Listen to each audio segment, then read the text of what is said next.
Hello student. आज के video में हम स्टडी करने जा रहे हैं सार ऑफ सिंपैथोमिमेटिक एजेंट। यानी सिंपैथोमिमेटिक एजेंट या जो भी सिंपैथोमिमेटिक ड्रग्स बोलिए उसको, उनकी स्ट्रक्चर एक्टिविटी रिलेशनशिप की हम स्टडी करने जा रहे हैं। तो इससे पहले हम सिंपैथोमिमेटिक एजेंट क्या है ये थोड़ा जान लेते हैं। सिंपैथोमिमेटिक एजेंट या उसी को हम क्या बोलते हैं, एडिनर्जिक ड्रग।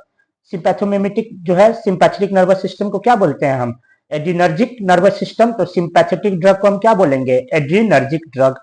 तो सिंपैथोमिमेटिक एजेंट या adrenergic drug are those chemical agent are drugs which copy the action of sympathetic nervous system. यानी सिंपैथोमिमेटिक ड्रग क्या होते हैं, सिंपैथोमिमेटिक ड्रग वो ड्रग होते हैं जो कि कॉपी करते हैं किसकी, सिंपैथेटिक नर्वस सिस्टम जो एक्शन शो कर रहा है उसकी सेम एक्शन शो करते हैं सिंपैथोमिमेटिक ड्रग्स। देखिए सिंपैथोमिमेटिक का मतलब क्या है, सिंपैथो से क्या हो गया, सिंपैथेटिक नर्वस सिस्टम, और मिमिटिक से क्या हो जा रहा है, मिमिक यानी कॉपी करना। सेम चीज जो है, यानी कि जो सिंपैथोमिमेटिक ड्रग है ये सेम जो है सिंपैथेटिक नर्वस सिस्टम हमारा जो है एक्शन शो कर रहा था bye releasing the neurotransmitter dopamine, adrenaline, noradrenaline, और जो एक्शन शो कर रहा था सेम एक्शन जो है ये सिंपैथोमिमेटिक एजेंट या ड्रग्स जो है सेम जो है शो करेंगे। इसलिए हम इसको क्या बोलते हैं, सिंपैथोमिमेटिक एजेंट या ड्रग्स। These एजेंट या drugs bind with adrenergic receptor and give their action. और ये जो ड्रग है सिंपैथोमिमेटिक ड्रग है ये किससे बाइंड होंगे, एडिनर्जिक रिसेप्टर से। एडिनर्जिक रिसेप्टर्स हमारे कौन से होते हैं, अल्फा और बीटा। अल्फा में भी दो तरह का होता है, अल्फा 1 और अल्फा 2, और बीटा में 3 तरह के होते हैं, सब यूनिट्स होते हैं जैसे बीटा 1, बीटा 2, बीटा 3। तो ये जैसे कि एडिनर जो है हमारा सिंपैथेटिक नर्वस सिस्टम से जो न्यूरोट्रांसमीटर रिलीज हो रहे थे कैथेकोलामिन्स, वो बाइंड हो रहे थे एडिनर्जिक रिसेप्टर से। सेम जो है सिंपैथोमिमेटिक ड्रग जो है वो क्या होंगे, वो बाइंड होंगे हमारे एडिनर्जिक रिसेप्टर से और सेम एक्शन शो करेंगे एज ए एडिनर्जिक न्यूरोट्रांसमीटर्स जो है शो कर रहे थे, या सिंपैथेटिक जो है सिंपैथेटिक न्यूरोट्रांसमीटर्स जो शो कर रहे थे। यानी कि क्या है, हमारे जो न्यूरोट्रांसमीटर्स डोपामाइन, एड्रेनालिन, नॉरएड्रेनालिन जो थे वो एडिनर्जिक रिसेप्टर से बाइंड हो रहे थे अल्फा और बीटा से, और एक्शन शो कर रहे थे। सेम जो सिंपैथोमिमेटिक ड्रग होते हैं वो क्या होते हैं, तो हमारा डोपामाइन, एड्रेनालिन, नॉरएड्रेनालिन क्या थे, नेचुरल हमारे बॉडी में जो है रिलीज हो रहे थे। जबकि ये जो सिंपैथोमिमेटिक ड्रग हम दे रहे हैं ये क्या है, सिंथेटिक ड्रग्स है जो हमने क्या है लैब में बनाया है, और वो सेम एक्शन शो करते हैं एज ए किसके, सिंपैथेटिक न्यूरोट्रांसमीटर्स की तरह से। तो इसलिए हम इसको क्या बोलते हैं, सिंपैथोमिमेटिक ड्रग, और उस सेम रिसेप्टर से बाइंड होते हैं अल्फा और बीटा से एज सिंपैथेटिक न्यूरोट्रांसमीटर्स बाइंड हो रहे थे डोपामाइन, एड्रेनालिन, नॉरएड्रेनालिन, और उसके सेम एक्शंस को शो करेंगे। अब यहाँ पे सार हम देखते हैं, सार क्या होता है, स्ट्रक्चर, एस से या स्ट्रक्चर, ए से एक्टिविटी, आर से रिलेशनशिप ऑफ सिंपैथोमिमेटिक ड्रग। तो सार की जरूरत क्यों पड़ी हमारा स्टडी करने के लिए, सार से हमें क्या होता है, सार से क्यों जरूरत पड़ा हमको, किसी भी जो है जो स्ट्रक्चर है या कोई भी जो ड्रग्स हैं उनकी सार की हमें क्यों जरूरत पड़ी। तो सार is study for improving the affinity of drug या लीड कंपाउंड। जो भी हमने क्या है, जो लीड कंपाउंड हम डिस्कवर कर रहे हैं या जो भी हम ड्रग दे रहे हैं उसको क्या करते हैं, सार के द्वारा जो है हम उसकी इंप्रूव करते हैं एफिनिटी, ताकि वो रिसेप्टर से बाइंड हो जाए, सार की स्टडी कर कर। दूसरा, फॉर इंक्रीजिंग या improving the stability of drug. सार के स्टडी से हम क्या करते हैं, ड्रग की जो है स्टेबिलिटी है उसको इंप्रूव करते हैं या इंक्रीज करते हैं। For improving biological activity of drug by changing some substituent on the parent structure. क्या करते हैं कि उसकी बायोलॉजिकल जो है एक्टिविटी या बायोबिलिटी को हम इंक्रीज करते हैं, किसके द्वारा, हम जो है ड्रग के जो है जो कि हमारा जो बेसिक स्ट्रक्चर है उसमें कोई जो है सब्स्टिट्यूएंट ऐड कर कर उसकी जो है क्या करते हैं एक्टिविटी या बायोलॉजिकल एक्टिविटी को या फार्माकोलॉजिकल एक्टिविटी को इंक्रीज करते हैं। फार्माकोकाइनेटिक जो होता है, pharmacokinetic of drug can be improvement. Pharmacokinetic जो प्रॉपर्टी होती है ड्रग की, इसकी भी इंप्रूवमेंट करते हैं। फार्माकोकाइनेटिक प्रॉपर्टी में हमें क्या होता है, एब्जॉर्प्शन, डिस्ट्रीब्यूशन, मेटाबॉलिज्म, एलिमिनेशन। तो ड्रग की जो है हम बाई स्टडी ऑफ सार उसकी फार्माकोकाइनेटिक प्रोफाइल को भी इंप्रूव करते हैं। तो ओवरऑल हम सार से क्या करते हैं, तो सार की स्टडी किस लिए करते हैं, overall for improving the बायोबिलिटी of drug. Drug जो है हमारा कितना बायोबिलिटी हो रहा है या कितनी उसकी improvement of pharmacological activity of drug. हम किसी भी ड्रग की फार्माकोलॉजिकल एक्टिविटी को बढ़ाने के लिए जो है सार की स्टडी करते हैं, या उसके द्वारा जो है हम उसकी जो ड्रग है या कंपाउंड है टॉक्सिसिटी शो कर रहा है उसको भी हम क्या करते हैं, कम करते हैं। अब सार का इंपॉर्टेंस क्या क्या है, इंपॉर्टेंस में for the improvement of binding ability of drug to the binder. इससे हम इंपॉर्टेंट सार से जो है क्या करते हैं, बाइंडिंग एबिलिटी बढ़ाते हैं, improving the stability of drug, improving toxicity, that उसी को क्या कहते हैं, टॉक्सिसिटी इंप्रूव कराते हैं, यानी कि टॉक्सिसिटी को हम कम करते हैं ड्रग का। For improving the pharmacokinetic profile. तो ये सभी चीजें जो है क्या है, हम कैसे करते हैं, सार की स्टडी के द्वारा, यानी स्ट्रक्चर एक्टिविटी रिलेशनशिप जो होता है इससे स्टडी कर ही हम जो है उसके बायोलॉजी जो भी स्ट्रक्चरल चेंज होता है, स्ट्रक्चर चेंज कर उसकी बायोलॉजिकल एक्टिविटी को हम क्या करते हैं, इंक्रीज करते हैं, टॉक्सिसिटी को घटाते हैं, उसके फार्माकोकाइनेटिक प्रोफाइल को इंक्रीज करते हैं। ये सारी चीजें अल्टीमेटली जो है हम फार्माकोलॉजिकल सार के द्वारा जो है हम ड्रग के फार्माकोलॉजिकल एक्टिविटी का इंप्रूवमेंट करते हैं। तो देखिए, the study of structural changes with relation to biological activity, यानी कि कोई भी स्ट्रक्चरल चेंज हम कर रहे हैं in relation to biological activity, जिससे कि उसकी बायोलॉजिकल एक्टिविटी क्या हो रही है, ड्रग की इंप्रूव कर रही है, तो उसको हम क्या बोलते हैं, सार। तो the study of structural changes with relation to biological activity are called the structure activity relationship. यानी कि कोई भी स्ट्रक्चरल चेंज के द्वारा जो है हम बायोलॉजिकल एक्टिविटी किसी ड्रग का बढ़ा रहे हैं, उसकी स्टडी क्या कहलाती है, हमारी सार कहलाती है, structure activity relationship. This allow modification of effect or potency of substance by changing its chemical। इसके द्वारा क्या करते हैं हम, मॉडिफिकेशन के द्वारा जो है ड्रग की पोटेंसी को हम या इफेक्ट को जो है इंक्रीज करते हैं by changing chemical structure of drug. यानी कि ड्रग के केमिकल स्ट्रक्चर में कोई ना कोई जो बेसिक स्ट्रक्चर है उसका, उसमें मॉडिफिकेशन कर हम उसकी पोटेंसी को क्या करते हैं या इफेक्ट को इंक्रीज करते हैं। अब जो भी ये देखिए हमारा ये जो है सिंपैथोमिमेटिक ड्रग है, इसका एक बेसिक स्ट्रक्चर है ये, यानी कि ये हर सारे मैक्सिमम जो सिंपैथोमिमेटिक ड्रग्स होंगे इसमें जो है ये बेसिक स्ट्रक्चर जो है पाया जाएगा। ये फिनाइल जो बेंजीन ग्रुप है CH2 CH2 NH2। अब ये देखिए इसका नॉमेनक्लेचर कैसे कर रहे हैं हम, ये एमिनो ग्रुप फंक्शनल ग्रुप है, इससे जुड़ा हुआ फर्स्ट कार्बन क्या कहलाता है, फंक्शनल ग्रुप से जुड़ा हुआ फर्स्ट कार्बन अल्फा कार्बन, उससे जुड़ा हुआ सेकंड कार्बन क्या कहलाता है, बीटा कार्बन। उसके बाद जो है ये फिनाइल ग्रुप जुड़ा हुआ है, तो इसका नाम क्या देंगे, ये अल्फा का फिनाइल ग्रुप जो है बीटा कार्बन से जुड़ा है, तो इसको क्या कहेंगे, बीटा फिनाइल। ये 2 कार्बन का चेन है, तो 2 कार्बन का हम इथाइल, और ये एमिनो ग्रुप है तो एमीन, तो beta phenyl ethyl amine. The parent structure for many of the sympathomimetic drug is, तो मैक्सिमम जो सिंपैथोमिमेटिक ड्रग्स होंगे उनका जो पेरेंट स्ट्रक्चर होगा, बेसिक स्ट्रक्चर होगा, क्या होगा वो, बीटा फिनाइल इथाइल एमीन, यही होगा। Substitution influence not only the mechanism of action of drug but also the receptor selectivity of sympathomimetic drugs. अगर हम इस बेसिक स्ट्रक्चर पे कोई सब्स्टिट्यूशन करते हैं तो केवल उसका फार्माकोलॉजिकल एक्टिविटी ही नहीं बढ़ाता है, आल्सो रिसेप्टर सेलेक्टिविटी, वो किस रिसेप्टर से बाइंड हो रहा है, जो रिसेप्टर की सेलेक्टिविटी को भी जो है वो इंक्रीज करता है, यानी कि अल्फा से बाइंड, अल्फा 1 से बाइंड होगा, अल्फा से बाइंड होगा या बीटा से बाइंड होगा, अल्फा में भी अल्फा 1 से ज्यादा बाइंड होगा या अल्फा 2 से बाइंड होगा, बीटा में बीटा 1 से बाइंड होना है या बीटा 2 से या बीटा 3 से, ये भी जो है उसका जो है सेलेक्टिविटी, रिसेप्टर सेलेक्टिविटी को भी हम इंक्रीज करते हैं। Structurally substitution modification is possible on, इस स्ट्रक्चर में जो है कहां हम मॉडिफिकेशन कर सकते हैं, कहां पॉसिबिलिटी है कि हम इसका मॉडिफिकेशन कर सकते हैं इस बेसिक स्ट्रक्चर में, और उसके जो है फार्माकोलॉजिकल एक्शन को हम इंप्रूव कर सकते हैं। पहला है substitution on the meta and para position.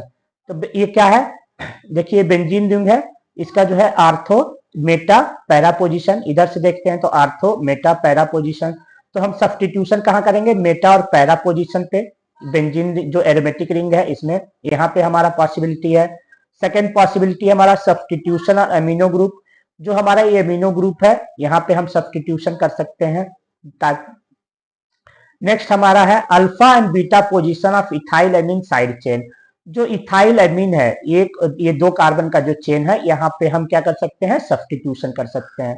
यानी कि 3 जगह है, 3 प्लेस है जहां पे कि हम सब्स्टिट्यूशन कर ड्रग का जो है फार्माकोलॉजिकल एक्टिविटी जो है चेंज कर सकते हैं, इंक्रीज कर सकते हैं।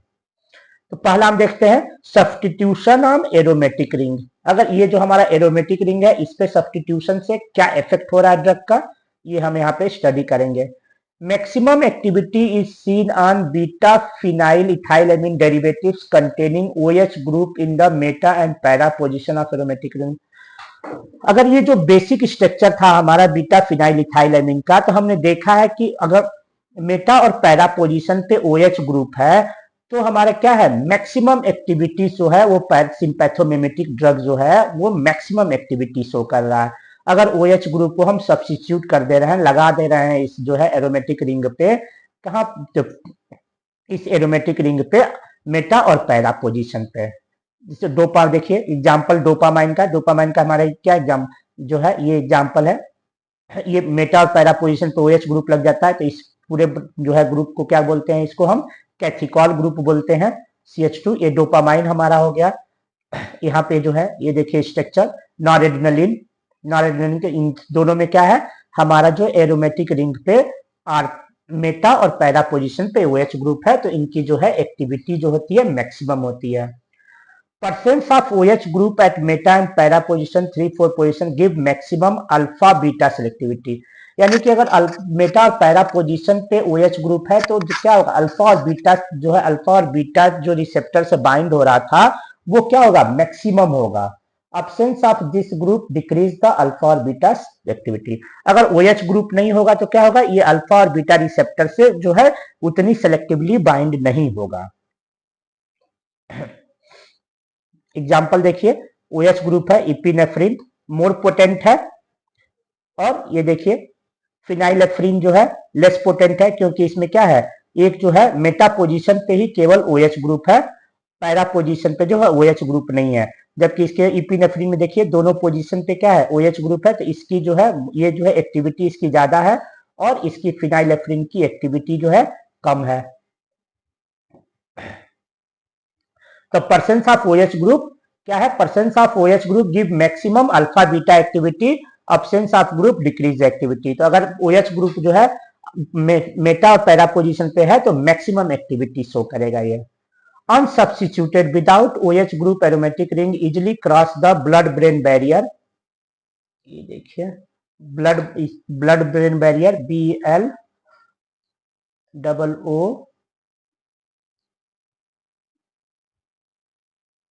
BLOOD, इसको लिख लीजिएगा आप लोग।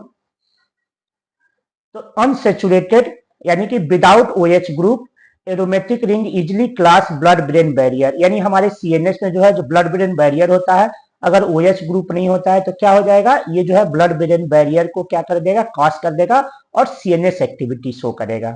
जैसे कि हमारा एग्जाम्पल है एम्फीटेमिन। एम्फीटेमिन में क्या है, हमारा OH ग्रुप नहीं है एरोमेटिक रिंग पे, तो ये क्या करता है, जो है इसकी लाइपोफिलिसिटी बढ़ जाती है ज्यादा, और ये हमारे जो है ट्रिपल बी, इसको क्या बोलते हैं, ट्रिपल बी बोलते हैं, ब्लड ब्रेन बैरियर, तो इसको पार कर ब्रेन में एक्टिविटी शो करता है।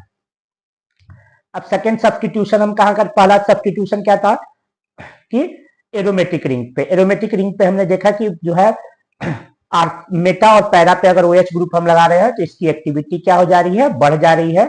और अगर जो है OH ग्रुप को हम नहीं लगा रहे हैं तो क्या हो रहा है, उसकी जो है ट्रिपल बी से क्रॉस करने की एबिलिटी इंक्रीज कर जा रही है और जो है वो CNS पे ज्यादा एक्टिविटी शो करेगा। जैसे कि एम्फीटेमिन। अब नेक्स्ट हमारा है substitution on amino group of side chain. जो अमीन साइड चेन है अमीनो ग्रुप में, उस पे सब्स्टिट्यूशन अगर हम कराते हैं, यहाँ पे क्या है अमीनो ग्रुप है, NH2 ग्रुप था, अब इसके सब्स्टिट्यूशन कराते हैं तो क्या इफेक्ट पड़ता है ये देखते हैं। Presence of NH2 group is important for the direct agonistic activity. NH2 जो ग्रुप है प्रेजेंट होना आवश्यक है फॉर डायरेक्ट एगोनिस्टिक एक्टिविटी के लिए। एगोनिस्टिक एक्टिविटी क्या है कि डायरेक्ट जो है एगोनिस्ट डायरेक्टली जो है वो रिसेप्टर से बाइंड होगा। NH2 group should be separated from aromatic ring by 2 carbon atom from the optimum activity।